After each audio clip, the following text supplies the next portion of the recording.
ऐं जंहिं कम जे बारे में नबी साईं लानत फरमाए उहो कमु छा हूंदो आहे? हराम।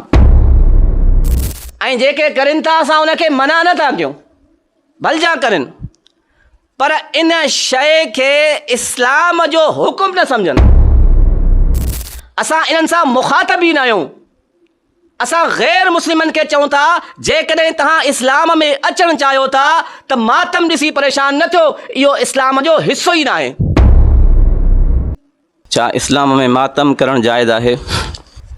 जंहिं शइ खां नबी अलैहिस्सलातु वस्सलाम पंहिंजी ज़ुबान मुबारक सां मनो फरमाए उहो कमु छा हूंदो आहे? नाजाइज़। ऐं जंहिं कम जे बारे में नबी साईं लानत फरमाए उहो कमु छा हूंदो आहे? हराम। हिकिड़े सहाबी रिवायत फरमाए थो त लअन रसूलुल्लाह सल्लल्लाहु अलैहि वसल्लम अन्नाहियत वल मुस्तमिअत। सहाबी तो फरमाए नबी अलैहिस्सलातु वस्सलाम नोहा करण वारी जे मथां लानत फरमाई ऐं नोहा ॿुधण वारी जे मथां बि लानत फरमाई। इहा शइ करण बि हराम, ॿुधण बि हराम।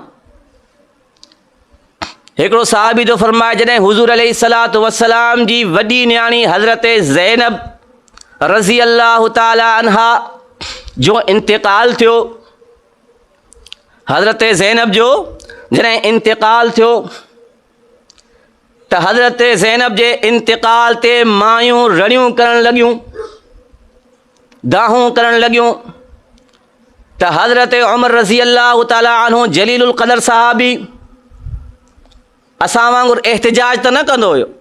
जॾहिं शरीयत जे ख़िलाफ़ को कमु हज़रत उमर साईं ॾिसंदो हुयो फ़ौरन तलवार या लठ खणंदो हुयो। त हज़रत उमर साईं लठ खईं त हीउ छा थियूं कयो त नबी अलैहिस्सलातु वस्सलाम हज़रत उमर साईं खे रोकियो, फरमायो उमर मूंखे मोहलत ॾे, मां पंहिंजे अंदाज़ में हिननि खे सम्झायां।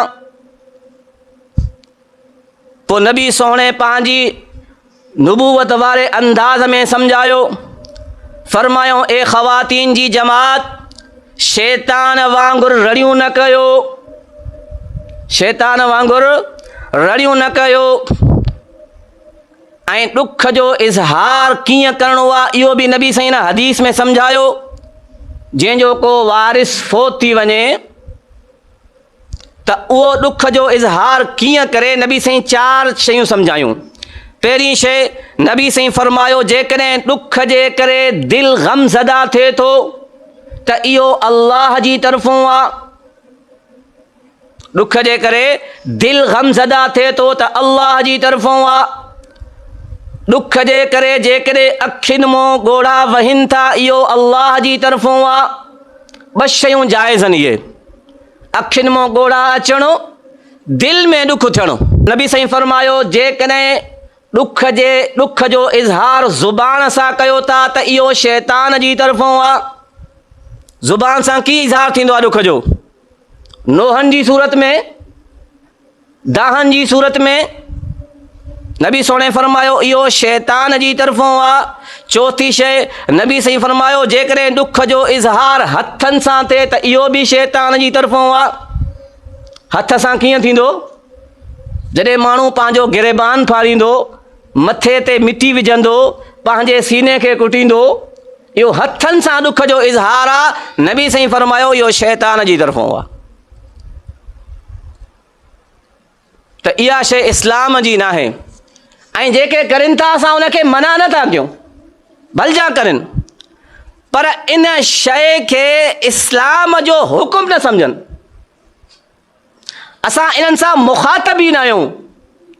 असां गैर मुस्लिमनि खे चऊं था जेकॾहिं तव्हां इस्लाम में अचणु चाहियो था त मातम ॾिसी परेशान न थियो, इहो इस्लाम जो हिसो ई न आहे। तव्हां असली इस्लाम खे ॾिसो, सोणे नबी साईं जी सीरत खे पढ़ो, अल्लाह जे क़ुरान खे पढ़ो, उहो इस्लाम आहे।